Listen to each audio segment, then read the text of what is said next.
Welcome to Lemon Studios, where we talk anything and everything entertainment. I'm of course Lemon himself, Zeke Lamone, and this is my review for episode 6 of The Rings of Power. Now, for those who have not been following me, what I need you to do right now is hit that subscribe button. So thank you for hitting on my face, and you can thank me by hitting that subscribe button. Also, comment below and let me know what you thought of episode 6 of Rings of Power. It will really help with the engagement, and also I would like to talk to other people about the show. It's the whole point of this YouTube channel is to interact with other fellow movie fans and nerd fans and all that like. Also, if you do enjoy this video, hit that like button. You don't need to hit it right now because you're like, well, I just clicked on you, dude. Well, maybe the video's not good. Maybe I don't want to like it. But then after you watch it, you're like, you know what? That was pretty good. I will like the video. So please do that for me if you do enjoy this video. And now back into the actual review, since we got the house cleaning done with. On this ride, if you have not joined me, it's been like this. Episode 1 was episode 2 was and then episode 3 was then episode 4 was yeah, and then episode 5 was about right here. It was about on the same part, episode 2. It was like first time ever back to back. Now we're back to back to back. Pretty good episodes of Rings of Power. Overall, I really enjoyed it. And I liked how we focused on just 2 storylines, and it was the 2 elf storylines, and they ended up colliding. I'm glad that they're starting to meet each other, finally. And it really helps with the structure of the story, and it was really easy to follow along. Especially for someone like me in my state right now who is not feeling the best, if you cannot tell by my eyes and my nose. Allergies are just really kicking my ass. So, you know, it helps to be engaged when there's not 4 different storylines going on at the same time. And also, it's a battle episode. I mean, show me one battle episode's that bad. In any show, a battle episode is always going to be good. And, you know, with that aspect, very good. Focusing on the 2, and it's the 2 elf storylines, and they actually feel like they could fit with each other. With that being said, one thing that I have been saying about this show that is a big issue for me is the pacing. The pacing is just always off. Besides episode 4, and episode 5 had a pretty good pacing for a little bit, but then episode 6, this one shows it back, where it's like really strong for a little bit, and then it immediately deteriorates. And then like, it's just like dragging. I'm just like, damn, how much longer I got? Oh, I still got 30 minutes left. And within that, that's just an overall issue with the show, but it does keep me engaged for the most part. Like, I never have to check my phone while I'm watching this show, or feel like I want to check my phone while I'm watching this show. Now, another issue I have, but this one's very minor compared to everything else. There's one big one, and this is the very small one. I understand Galadriel is the face of your franchise. I get it. You want to make her the main event, the person that you go, wow, she is so fucking cool. I get it. I truly do. However, I think they overdid it a little bit now. I think we really reached like peak badassery in last week's episode when it was literally 15 on 1 and all she got was a scratch. Like, I didn't need to see any more badass Galadriel. And you also have a lot of other characters that you are also trying to establish are pretty badass, that either they're a warrior, they are a leader in the guard. Like you had 2. You mainly had 2 others that you were also building up. Well, also Sir Elf, I forgot his name, with the bow and arrow, but he had his moments before Galadriel and team showed up.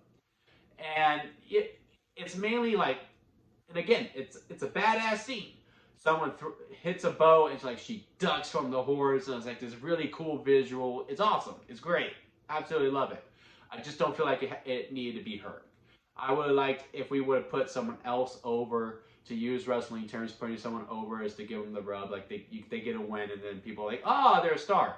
I feel like we could have put someone else over, like the leader of the military, because he was, you know, even has this scene with his son about the relationship with the horse and how you could tell what state the horse is in.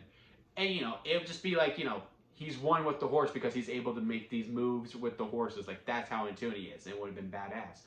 Or even, what's his name? It starts with an H. The guy who becomes the king. The rightful king. The rightful king. Could have gave it to him, too. And had a really badass scene with him. You know, like that was it. But again, compared to everything else in this episode that I have issue with, that is very, very minor. And again, it was cool either way. I just had that in the thought in the back of my mind that I was like, I feel like you could have gave this to someone else.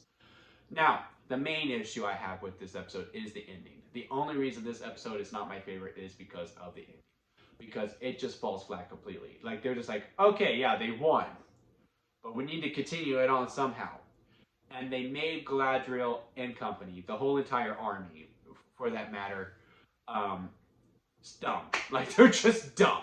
Because it is very apparent this sword is dangerous. We need to make sure we get this sword. And that Sir Evil Elf definitely does not get this sword and leaves with it. Okay? Everyone understood the assignment. And I'm glad it was Galadriel and Sir King who had to go get it. No one thought, because I don't see the switch happen. I don't see no little, sleight of hand from Evil Elf to the guy who's just wanting to follow, making a duplicate sword. Nothing like that. No one thought to check, open the thing, the brown bag that it's in, and go, what the fuck's the knife, bro? What's the sword? And they're just over there celebrating. Like, they just grab, like, we got it. Yeah, no need to check.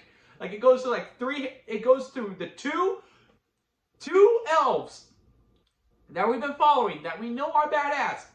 None of them think to check. No one's holding it like, doesn't really feel like a sword. Kind of feels like an axe. Excuse me, sorry.